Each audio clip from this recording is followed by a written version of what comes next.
आप देख रहे हैं इंडिया टाउन न्यूज, भारत की बात। नमस्कार, जय जोहार। आप देख रहे हैं इंडिया टाउन न्यूज और मैं हूं आपके साथ गीतांजलि मिश्रा। स्वागत है आपका आज के हमारे खास बुलेटिन राजधानी सरकारधानी में, जहां हम आपको छत्तीसगढ़ की महत्वपूर्ण खबरों से रूबरू कराएंगे। तो चलिए बुलेटिन की शुरुआत करते हैं, लेकिन उससे पहले एक नजर आज की हेडलाइंस पर।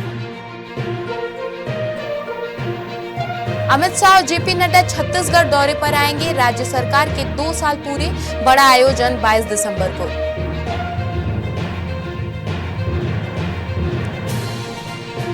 सतनाम संदेश यात्रा की शुरुआत, विधायक इंद्र कुमार साहू ने दिखाई हरी झंडी, पूरे क्षेत्र में उत्साह का माहौल।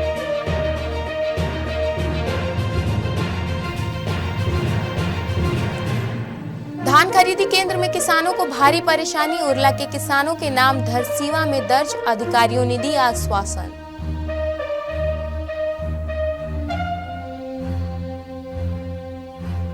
देवभोग जनपद में विवाद, अध्यक्ष पति पर गंभीर आरोप, कर्मचारियों में रोष।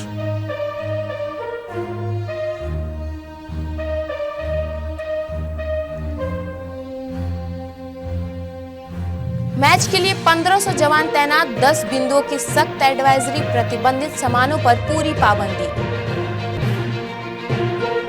चलिए खबरों की शुरुआत करते हैं राजधानी से। छत्तीसगढ़ में इस महीने राजनीतिक और सांस्कृतिक गतिविधियों का माहौल काफी गर्म रहने वाला है। केंद्रीय गृह मंत्री अमित शाह और भाजपा के राष्ट्रीय अध्यक्ष जेपी नड्डा आगामी दिनों में प्रदेश का दौरा करेंगे। इस दौरे के दौरान वह बस्तर क्षेत्र में आयोजित होने वाले बस्तर ओलंपिक का समापन समारोह करेंगे। बस्तर ओलंपिक, जो कि राज्य के खेल और सांस्कृतिक कार्यक्रमों का प्रमुख आयोजन है, 2025 में स्थानीय खिलाड़ियों और प्रतिभाओं को बढ़ावा देने के लिए आयोजित किया गया है। अमित शाह इस कार्यक्रम के समापन समारोह में शिरकत करेंगे और विजेताओं को पुरस्कार वितरण करेंगे। सूत्रों के अनुसार केंद्रीय गृह मंत्री अमित शाह 13 दिसंबर को जगदलपुर पहुंचेंगे। यह दौरा खासकर इसलिए महत्वपूर्ण है क्योंकि उस दिन राज्य सरकार के 2 साल पूरे होने का जश्न मनाया जाएगा। मुख्यमंत्री और राज्य सरकार के अन्य वरिष्ठ अधिकारी इस अवसर पर विभिन्न कार्यक्रम आयोजित करेंगे। क्षेत्र में सतनाम संदेश यात्रा का शुभारंभ किया गया। अभनपुर विधायक इंद्र कुमार साहू ने गतपार स्थिति बाबा गुरु घासीदास के मंदिर परिसर में यात्रा को हरी झंडी दिखाकर रवाना किया। आपको बता दें कि यात्रा गतपार से प्रारंभ होकर अभनपुर क्षेत्र के कुल 78 गांवों से होकर गुजरेगी। हर गांव में यात्रा का गर्मजोशी से स्वागत किया जाएगा और बाबा गुरु घासीदास के उपदेशों एवं सतनाम पंथ के मूल्य संदेशों को जन जन तक पहुंचाया जाएगा। कार्यक्रम में विधायक इंद्र कुमार साहू के साथ जनपद अध्यक्ष और सरपंच अध्यक्ष सहित बड़ी संख्या में जनप्रतिनिधि और ग्रामीण उपस्थित रहेंगे। सतनाम संदेश यात्रा को लेकर पूरे क्षेत्र में उत्साह का माहौल है। ये हमारे दिसंबर महीना पूरा गुरु पर्व है। गुरु पर्व में हम लोग प्रत्येक गांव में आज 1 तारीख से गातापार भवन से हम निकलते हैं और एक दिन में 4 गांव भ्रमण करते हैं और जाकर हम गांव में और शिक्षा और हमारे शिक्षा बच्चे लोग अच्छा शिक्षित हो जाए, इस विषय में लेके हम जाते हैं। और बाबा जी के जो उद्देश्य है नशा मुक्त और समाज में जो समाज में जो खंडन है, वो जो समाज में जो मजबूत हो, सामाजिक एकता हो, उस भावना को लेकर गांव में हर घर तक हम पहुंचते हैं। 80 गांव पर 78 गांव पर हमारे सतनामी समाज निवास है। वहां तक पूरा गुरु पर्व के रथ को हम वहां तक पहुंचाते हैं और एक हमारा बाबा जी के संदेश है उसको सभी ग्रामवासी के तक पहुंचाते हैं। सभी हमारे वरिष्ठ जन एक मंच में खड़ा होगा और सभी लोग भ्रमण में निकलते हैं। सतनामी समाज के द्वारा सतनाम संदेश यात्रा का जो शुभारंभ कर रहे हैं, वास्तव में हमारे समाज के लिए बड़ा गर्व की बात है और समाज को एकत्रित करने के लिए परम पूज्य गुरु घासीदास बाबा जी के जो संदेश है वो पूरे गांव-गांव में संदेश देने के लिए ये संदेश यात्रा विगत 4 वर्षों से निकाल रहे हैं। इनके लिए मैं समाज के लोगों को धन्यवाद देना चाहता हूँ जिन्होंने जन जागरूकता अभियान चला रहे हैं। इससे निश्चित रूप से समाज में एकरूपता आएगी और समाज मजबूत होगा और आने वाले समय में शिक्षा के क्षेत्र में भी लोग आगे बढ़ेंगे और परम पूज्य गुरु घासीदास बाबा बालक दास जी के जीवन परिचय के बारे में समाज जागरूक होंगे और इससे निश्चित रूप से समाज संगठित होंगे और विकास की मुख्य धारा में जुड़ेंगे।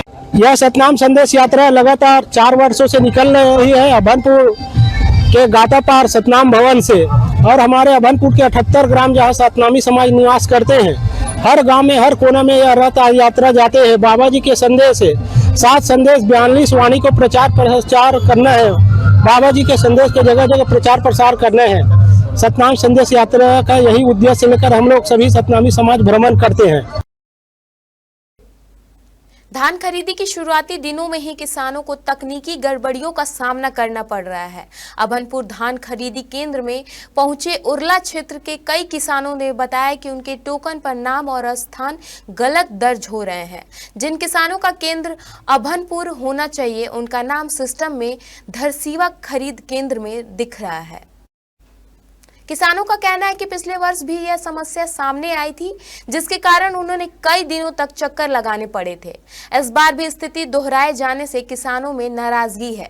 सबसे अधिक दिक्कत टोकन जनरेशन में सामने आ रहा है, जिसके कारण खरीदी प्रक्रिया बाधित हो रही है। धान खरीदी केंद्र के एक अधिकारी ने बताया कि उरला नाम धरसीवा और अभनपुर दोनों स्थानों में होने के कारण सिस्टम में यह तकनीकी भ्रम उत्पन्न हुआ है। अधिकारियों ने आश्वासन दिया है कि समस्या को दूर करने के लिए किसानों से ऑफलाइन फॉर्म भरवाए जा रहे हैं। फॉर्म मुख्य कार्यालय भेजने के बाद एक एक कर एंट्री को सुधारा जाएगा और परेशानियां जल्द दूर हो जाएंगी। सर की अपना जो उरला है, बड़ा उरला अभनपुर से लगा हुआ ग्राम है, हमारी समिति के आश्रित ग्रामों में से है।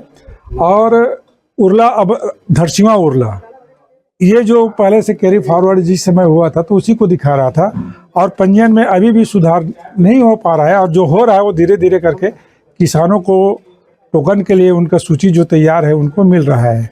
और जिन किसानों का कैरी फॉरवर्ड में सुधार नहीं हुआ है, जिनकी गिरदावली वगैरह कमी है, उसको सुधार कर करके किसानों का एक एक 1 बाय 1 करके दे रहे हैं। तो उनको टोकन प्राप्त हो सकता है, चाहे मोबाइल के माध्यम से हो चाहे समिति के माध्यम से, उनको मिल जाएगा। मैं उरला का किसान हूँ, मध्यम वर्गीय। यहाँ मंडी में आया था धान का टोकन कटवाने, लेकिन यहाँ का टोकन नहीं बता रहा है, धरसीवा बता रहा है। हम किसान मध्यम वर्गीय बहुत परेशान हैं। मौसम खराब है, चिंताजनक है। हम सोसाइटी से भी कर्ज लिए हैं कि ढंग से अदा करेंगे, बहुत परेशानी जा रहा है।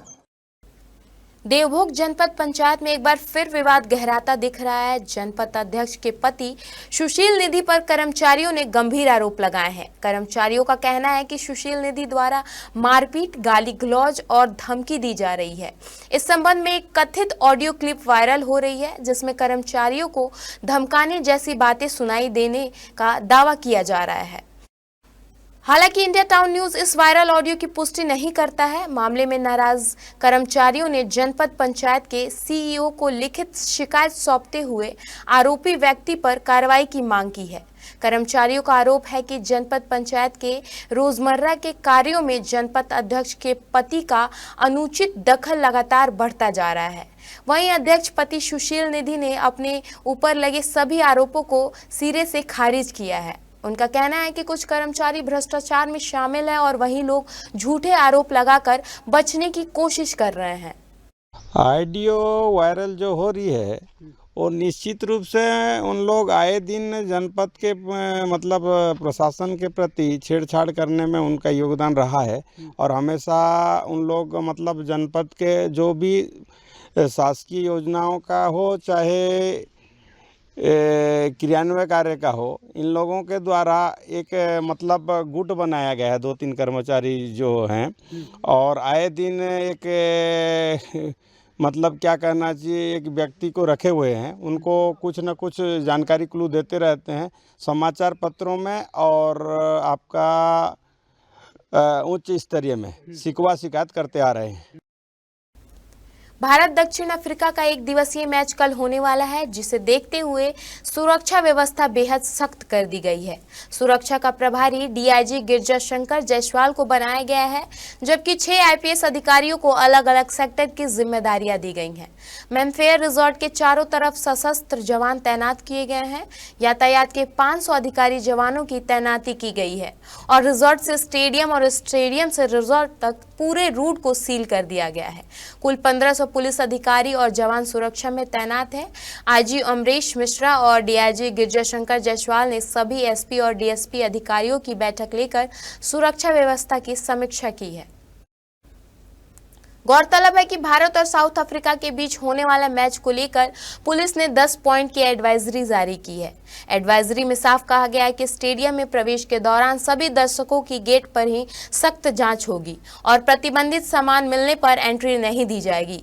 मैच को लेकर सुरक्षा एजेंसी पूरी तरह अलर्ट मोड पर है। आपको बता दें कि भारत दक्षिण अफ्रीका एक दिवसीय मुकाबला 3 दिसंबर को नवा रायपुर के शहीद वीर नारायण सिंह स्टेडियम में खेला जाएगा।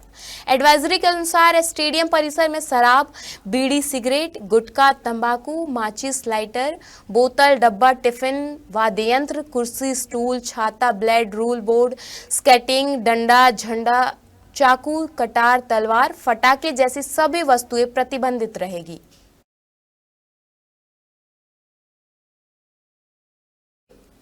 वक्त हो चुका है एक ब्रेक का। बने रहिए इंडिया टाउन न्यूज के साथ। हर दाग को करे हल्का और आपकी मुस्कान फिर से लौटाए, because you deserve to glow naturally. Rukhsana herbal beauty product Amazon, Meesho और फ्लिपकार्ट में भी उपलब्ध। कभी कभी चेहरे का छुपा दर्द दुनिया नहीं देख पाती है। दाग, मुहासे, झाइयाँ सब आपके आत्मविश्वास को कम कर देता है, पर अब नहीं, क्योंकि Rukhsana glow and fair face pack जो दे आपकी स्किन को वो प्यार जो सिर्फ प्रकृति दे सकती है।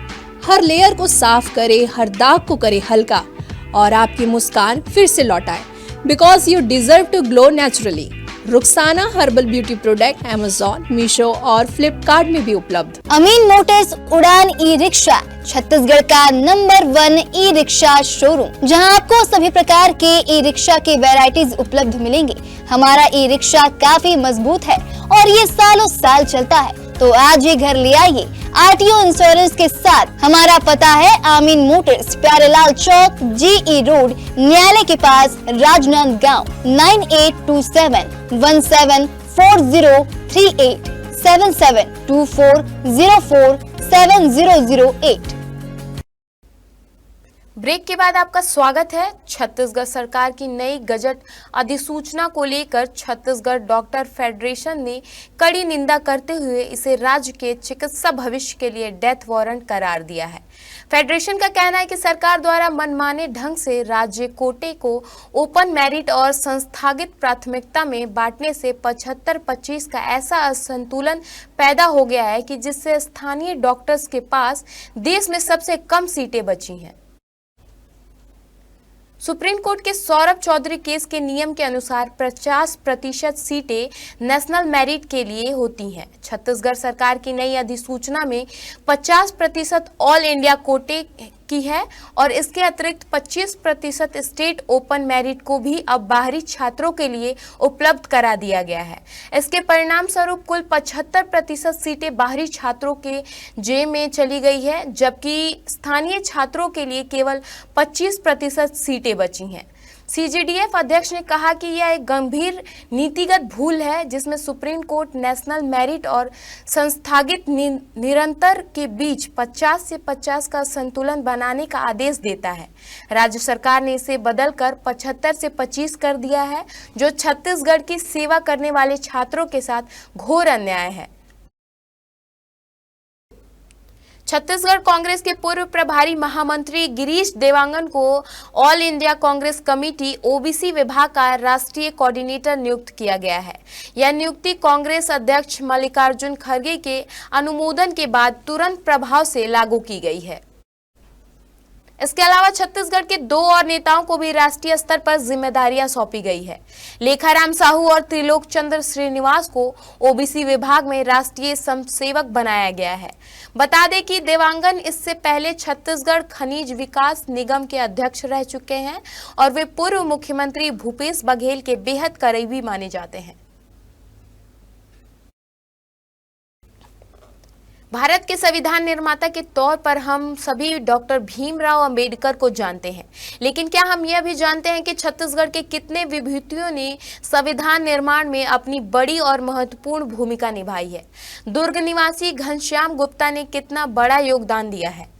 अधिकतर लोगों के पास इसकी जानकारी नहीं है, क्योंकि इस विषय पर ना तो कोई विस्तृत किताब उपलब्ध है और ना कोई शोध ग्रंथ और ना ही इसे कहीं पढ़ाया जा रहा है। इस विषय को विधानसभा अध्यक्ष और पूर्व मुख्यमंत्री डॉक्टर रमन सिंह ने अपने निवास में आयोजित पुस्तक विमोचन कार्यक्रम में रेखांकित किया है। डॉक्टर रमन सिंह ने छत्तीसगढ़ राज्य निर्माण और छत्तीसगढ़ी राजभाषा को आगे बढ़ाने में अग्रणी भूमिका निभाने वाले जागेश्वर प्रसाद द्वारा लिखित पुस्तक संविधान निर्माण में छत्तीसगढ़ का योगदान का विमोचन करते हुए कहा कि यह अत्यंत गौरव की बात है कि हमारे छत्तीसगढ़ के महान विभूतियों ने अपना अतुलनीय योगदान दिया है। विमोचन समारोह के मुख्य वक्ता डॉक्टर देवघर महंत ने कहा कि संविधान निर्माण में छत्तीसगढ़ के योगदान को स्कूली पाठ्यक्रम में शामिल किया जाना चाहिए। जागेश्वर प्रसाद ने संक्षिप्त रूप से सही तथ्यों के साथ महान विभूतियों पर पुस्तक प्रकाशित कर बड़ा कार्य किया है। जिले के प्रभारी मंत्री एवं राज्य शासन के खाद्य मंत्री दयाल दास बघेल महासमुंद विकास खंड के ग्राम बिरकौनी पहुंचे और धान खरीद केंद्र का निरीक्षण किया। इस दौरान मंत्री ने किसानों से बातचीत कर उनकी समस्याओं और परेशानियों को सुना। धान की तौल और नमी का भी उन्होंने स्वयं अवलोकन किया। मंत्री के साथ इस अवसर पर महासमुंद के विधायक योगेश्वर राजू सिन्हा ने भाजपा जिलाध्यक्ष एतराम साहू, कलेक्टर विनय लंगेरे सहित बड़ी संख्या में किसान मौजूद रहे। मंत्री दयाल दास बघेल ने किसानों को आश्वासन दिया कि उनकी समस्याओं को प्राथमिकता के आधार पर समाधान किया जाएगा और खरीद प्रक्रिया को और अधिक पारदर्शी एवं सुगम बनाने के प्रयास किए जा रहे हैं। राजिम के कुलेश्वर मेडिकल में मिली नकली कफ सिरप पर 30 दिन बाद जाकर कार्रवाई हुई है। सिरप सप्लाई करने वाले नवपारा में नवकार मेडिकल में खाद्य एवं औषधि प्रशासन टीम ने दबिश देकर डिजिटल साक्ष्य जब्त किए हैं, लेकिन पुख्ता प्रमाण के बाद भी कार्रवाई में हुए विलंब से विभाग पर कई सवाल उठ रहे हैं। चर्चा यह भी है कि इस प्रकरण की बड़ी वजह व्यापारिक प्रतिस्पर्धा है। विभाग ने लाइफ थ्रेटिंग बताकर महीने भर पहले विभिन्न धाराओं के तहत कुलेश्वर मेडिकल संचालन सीताराम साहू के खिलाफ कार्रवाई की गई थी। कोर्ट में पेंशन चलाने में भी जोखिम कारोबार बताया गया था, लेकिन मामले में विभाग की जितनी सक्रिय दिखनी चाहिए दिखी नहीं। बताया जाता है कि कई दौरान के उच्च स्तरीय मैत्रीपूर्ण वार्तालाप सकारात्मक परिणाम नहीं आने के बाद आखिरकार नवंबर में मेडिकल सील और संचालन को गिरफ्तार करने की कार्रवाई हुई है।